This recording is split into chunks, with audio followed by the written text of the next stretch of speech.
Voilà, bonjour à toutes et tous. Merci de m'accueillir à distance. Je n'ai pas réussi à m'absenter de Paris pour avoir le plaisir de vous rejoindre, mais voilà, on va essayer de le faire cet après-midi en visio. Alors moi, c'est le moment de la conférence probablement un peu plus légère malgré le thème. On est en début d'après-midi. Eh bien, je vais essayer de vous proposer une approche un peu provocatrice, gentiment provocatrice. Je ne dépasserai pas certaines limites, mais on va sortir probablement ici des ornières, ou non des ornières, des sillons parfois, et parfois aussi des ornières purement théoriques sur la question du mal, malgré le thème que j'ai donné à ma conférence, le mal en philosophie. Alors, vous allez voir que l'essentiel de mon propos va consister à vous dire que la question, telle qu'intitulée dans ma conférence, est très mal posée, n'est pas d'actualité, et qu'il va s'agir probablement, si on veut prendre les choses avec sérieux, eh bien la poser différemment. Alors, je vais commencer un partage. J'espère, et ce sera à la régie de me le dire, que tout est bien visible. Est-ce que vous voyez mon titre, Le mal en philosophie, en plein cadre, en mode lecture? Voilà, parfait. Voilà. Et donc, mon propos est un propos, on va le reconnaître, hein, qui est un propos d'un homme qui est à la fois universitaire, comme philosophe et comme théologien, mais aussi évidemment qui a énormément et a encore beaucoup de responsabilités dans la société, ce qui me permet d'avoir parfois un regard un peu irrévérencieux sur nos manières de faire académiques. Vous allez voir que je ne vais pas déroger à cette manière de faire. Alors d'abord, le mal en philosophie, pour moi, est une question qui, dans un colloque ou même dans un cours, est devenue caduque. Est devenue caduque parce que vouloir énoncer cette notion qui est une notion suprême en tentant de faire le catalogue de tout ce qui, dans l'histoire de la philosophie, a pu être pensé autour du mal, eh bien, non seulement c'est infaisable, mais surtout, c'est faisable surtout par des robots, des calculateurs et une intelligence artificielle. Si je demande, en faisant quelques prompts un tout petit peu sentis, à une simple intelligence artificielle de faire ma conférence, elle la fera bien mieux que moi. Si je prompte, par exemple, dans une intelligence artificielle générative de me dire, fais-moi une conférence sur le mal en philosophie dans la pensée contemporaine. Ma foi, mon travail est relativement facile et aisé. Il commencera de manière assez logique par le travail de base de Suzanne Neyman, qui a proposé dans les dernières années la référence absolue, évidemment, sur les questions sur le mal d'un point de vue universitaire. Et puis, si cette intelligence artificielle, on sait la mener, je saurai immédiatement quoi dire de la pensée de Blondel, de Naber ou de Ricoeur autour du mal moral, du mal existentiel. Je saurai très vite ce qu'il en est pour Lévinas, avec le mal chez autrui, chez Arendt bien évidemment, chez Jonas, chez Derrida, chez Jean-Luc Nancy, chez Gabriel Marseille, et je vous passe les éléments de philosophie analytique, que ce soit chez Plantinga, chez Marquis, chez Card, sans parler même, l'intelligence artificielle est même capable de nous débusquer cela, ce qu'il en est du mal dans la philosophie après Jacob Böhm, ici on aurait pu mettre Hegel, vous allez voir qu'il va dire après, et en pensant autour de Franz von Baader, autour de Soloviev. Autrement dit, ce que je veux dire ici, c'est que lister ce qu'il en est du catalogue de tout ce que l'histoire de la pensée a pu penser du mal en philosophie, une intelligence artificielle saura le faire mieux que vous et moi. Et à preuve, si je fais le même travail sur qu'est-ce qu'a pensé la philosophie antique, la philosophie du Moyen Âge ou la philosophie de la Renaissance du mal, ma foi, ça prendra à peu près 30 secondes pour avoir le résultat suivant, qui va de Platon jusqu'à Hegel, en passant par Maître Eckhart, tout en sinuant à travers Descartes, Spinoza, Lanitium, Rousseau, bref, tout ce qui fait le catalogue La Redoute des différentes doctrines du mal en philosophie.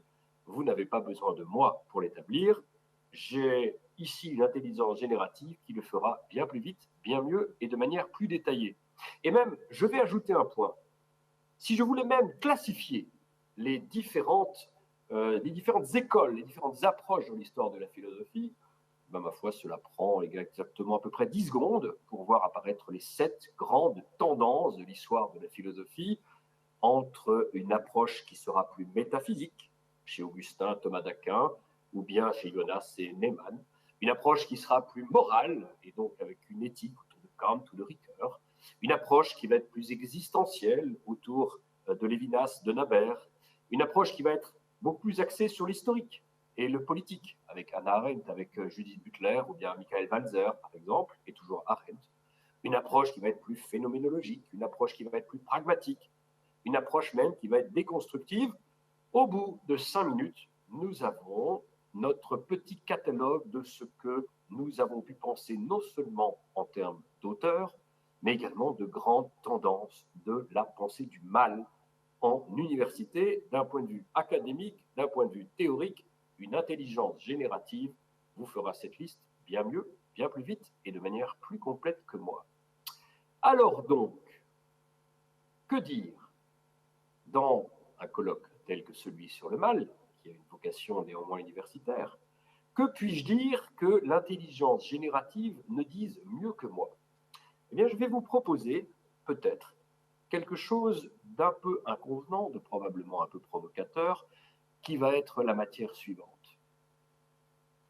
Peut-être est-il l'heure, peut-être est-il temps, peut-être est-ce le moment, et peut-être même votre colloque, notre colloque, est-il l'instant décisif pour nous provoquer à cesser de penser le mal, à cesser de simplement recenser les grandes théories sur le mal, et peut-être sortir de nos chaires, de nos universités, de nos colloques qui réfléchissent sur le mal, et d'aller là où le mal précisément est non seulement rampant, mais dans lequel il déclenche incendie sur incendie dans la société.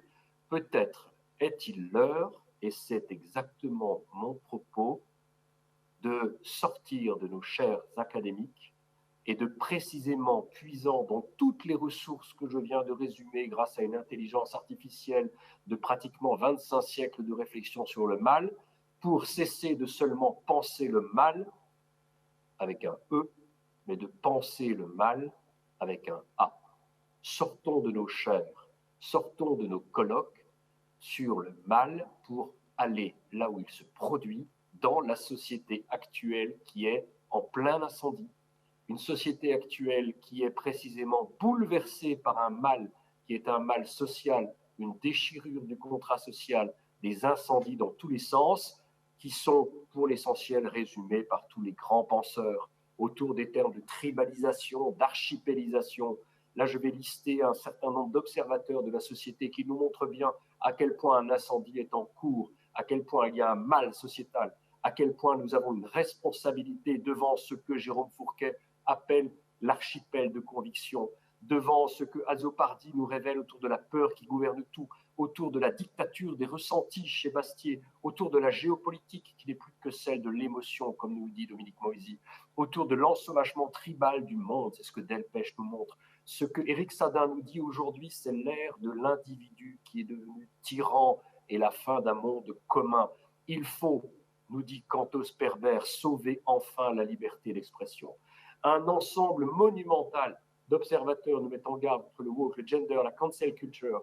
Aujourd'hui, nous sommes, nous disait déjà en 1993, devant une forme de guerre des civilisations. Habermas lui-même, devant le phénomène des réseaux sociaux, il y a 2 ans, le grand Habermas, nous a mis en garde devant un système démocratique aujourd'hui en danger. Non, la communication ne suffit plus à sauver la démocratie. Il est temps enfin de sortir d'une barbarie culturelle comme Alan Bloom et Mattei nous le disaient. Il est temps de se rendre compte que nous sommes aujourd'hui dans une société où triomphent les impostures intellectuelles. Nous sommes aujourd'hui devant une dévastation et non pas une question théorique sur le mal, non pas à nous poser des questions sur ce que l'histoire a pu dire du mal, mais à considérer précisément tout ce que le trésor, tout ce que le patrimoine de la pensée, tout ce que notre patrimoine occidental a pu réfléchir sur le mal pour précisément venir guérir une société qui est aujourd'hui en feu. Il est temps de ne plus réfléchir au mal, il est temps de venir le soigner. C'est notre mission universitaire. Cette mission universitaire s'applique concernant toutes les guerres en cours, concernant le mal en acte, le mal devant nos yeux, le mal qui à chaque instant est en train de ruiner notre vivre ensemble, autour des guerres de conviction, autour des guerres des ressentis, autour des guerres des identités, autour des guerres des sexes et autour, aujourd'hui encore, des guerres des civilisations. Non, le mal n'est pas un problème théorique du passé. Non, la question philosophique du mal ne revient pas à se poser la question d'un catalogue de ce que les penseurs ont pu dire du mal dans le passé. Il consiste à puiser dans cette ressource monumentale de notre culture, dans l'énormité de ce trésor dans lequel nous avons tous à puiser pour enfin venir aider cette société qui est en guerre. Vous savez, les catégories classiques du mal, elles sont essentiellement des catégories de type théorique. Si je prends chez Thomas d'Aquin, il y a le mal de nature, il y a le mal de peine, il y a le mal de faute. Si je prends chez Paul Ricoeur, il y a le mal subi, il y a le mal radical, il y a le mal existentiel. Il y a une faute dans ma slide ici. Moi, ce que je veux vous mettre devant les yeux, si vous me le permettez cet après-midi, et j'ai bien prévenu que ma conférence serait très légèrement irrévérencieuse, c'est d'avoir en plein monde académique, d'avoir avec nos responsabilités d'universitaires une catégorie qui soit une catégorie pratique, le mal non pas comme catégorie à penser, le mal non pas comme philosophème, le mal non pas comme théorie, mais le mal, et ce qui engage notre responsabilité d'universitaire, comme ce qui est à combattre et contre ce à quoi nous avons à agir comme académiques en puisant dans la tradition tout entière de ce que nous avons à dire sur le mal. Aujourd'hui, pour l'essentiel, agir comme philosophe contre le mal, avec cette catégorie que je vous propose devant les yeux, d'agir contre ce mal et pas simplement de le penser, de descendre dans l'arène de la société, d'être présent dans les médias, d'être présent dans la politique, d'être présent dans une action comme intellectuel et de ne pas simplement nous contenter de penser ce mal, eh bien, si vous le permettez, pour moi, cela a deux enjeux, deux grandes dimensions que je vous présente. D'abord, et probablement, c'est développer une philosophie, et j'ose ce terme chrétien, une philosophie non pas simplement de l'être, comme nous en avons été capables depuis Aristote et jusqu'à Heidegger, non pas simplement de développer une philosophie de l'esprit, comme nous en avons été capables de Platon à Hegel et Kant, mais d'entrer de plain-pied dans ce qui est notre trésor propre comme chrétien et qui est resté, sauf à citer quelques percées, et encore des percées extrêmement rares, chez Augustin, chez les Victorins, chez Franz von Baader, et aujourd'hui, heureusement, chez des penseurs comme Marion et quelques autres, et parmi ces quelques autres, je mettrai en lumière Claude Breuer et Ferdinand Ulrich, de développer enfin une philosophie de l'amour, c'est-à-dire une philosophie de la communion. Et la communion a bien une implication de type politique. Une philosophie qui soit à la fois subjective pour penser l'amour interrelationnel, mais aussi avec toute sa portée sur le contrat social contemporain. Nous ne pouvons pas nous contenter de regarder au balcon le contrat social être déchiré. Nous ne pouvons pas nous contenter de regarder le retour de la guerre de tous contre tous. Nous avons une mission qui est propre, et je parle ici comme philosophe chrétien, qui est de lutter contre le mal politique en renouvelant une philosophie de l'amour.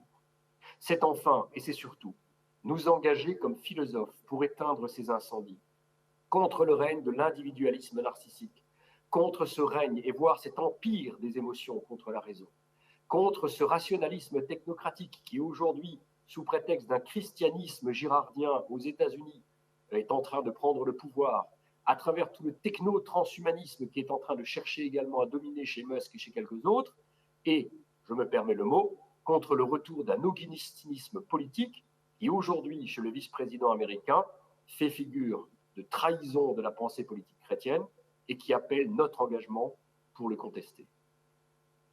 Je me permets de renouveler devant vous un appel que j'ai publié dans la presse belge, voici un mois, qui s'intitulait « L'incendie est partout. Où sont nos intellectuels ?»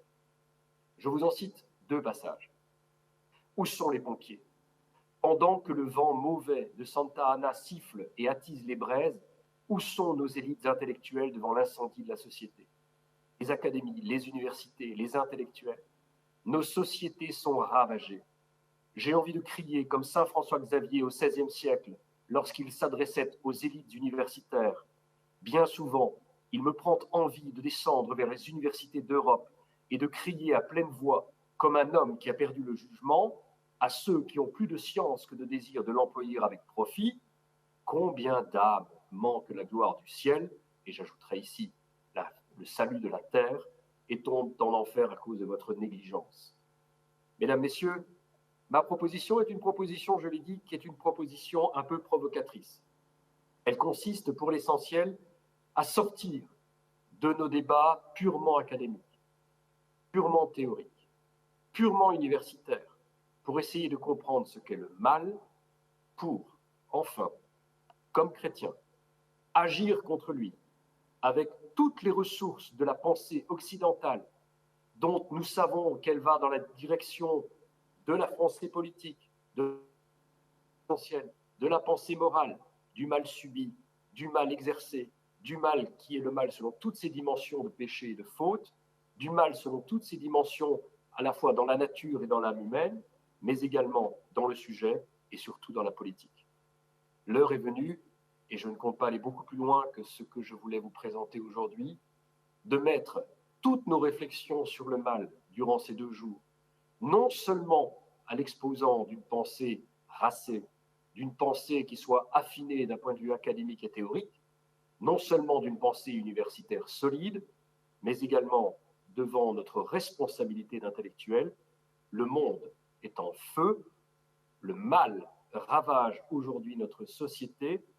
Sortons de nos académies, entrons dans les médias, entrons en politique, créons toutes les chroniques, faisons tous les appels, faisons toutes les signatures, donnons tous les conseils qui sont indispensables dans une société qui ne demande qu'à avoir du conseil, qu'à avoir de l'accompagnement d'intellectuels. Il est temps de passer de la question philosophique du mal à la question, comme philosophe, de savoir aujourd'hui comment le guérir, comment non pas le penser avec un E, mais le penser avec un A.